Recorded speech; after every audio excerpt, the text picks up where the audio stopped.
President Biden and First Lady Jill Biden are traveling to Lewiston, Maine today to try and console a grieving community after the deadly mass shooting there.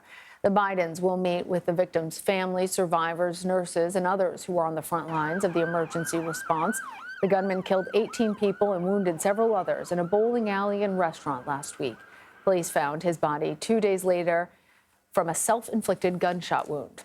CBS News White House reporter Bo Erickson joins us now. Bo, what's the White House doing in Maine to assist in the investigation and try and help the community?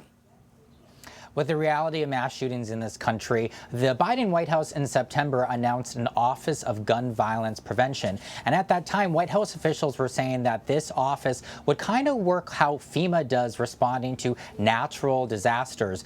And unfortunately, this office has needed to be called upon after this shooting in Maine. And so we were talking with the White House officials, and they were describing what this office has been doing for that Maine community. And they said that the federal office here that's based at the White House has been working with victim services between the FBI and the Justice Department for that local community. They have also been trying to connect HHS efforts, the Health and Human Services Department, for behavioral and mental health counseling for the community, because we heard some residents say there wasn't enough counseling options available. And then really talking about kind of the widespread effects of a shooting like this, the office has also been working with the Education Department, kind of strategizing how the local school district should reopen after such a scary incident like this. Yeah, and Bo, the president's addressing the community later today. What's he expected to say?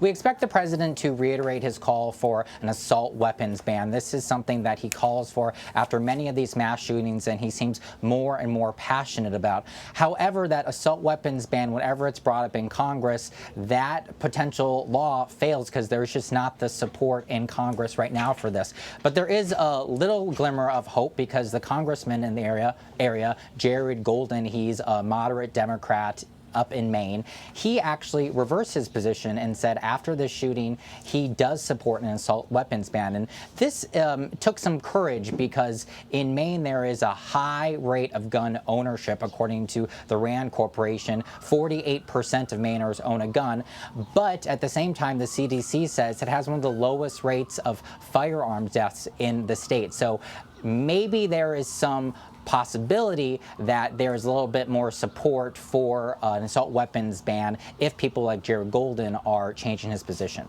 All right. Well, President Biden is under growing pressure from his own party in terms of his response to the Israel-Hamas war. What are Democrats pressing for? So while the president has to deal with his domestic responsibilities here in the U.S., he's still managing the U.S.'s response to that Israel-Gaza war. And he is coming under increased pressure by members of his own parties to be a little bit more firm with the Israeli military operation. For instance, Senator Dick Durbin from Illinois, he was the first senator yesterday to call for a complete ceasefire if the hostages were released by Hamas. In addition to that one senator, there's also a group of about 20 House Democrats who are calling for an immediate ceasefire as well. So as we look towards the election next year, the president could be considering some electoral consequences about whether or not to call for a ceasefire or continue as he has been doing, calling for humanitarian pauses to get the hostages out of Gaza. Bo Erickson, thank you.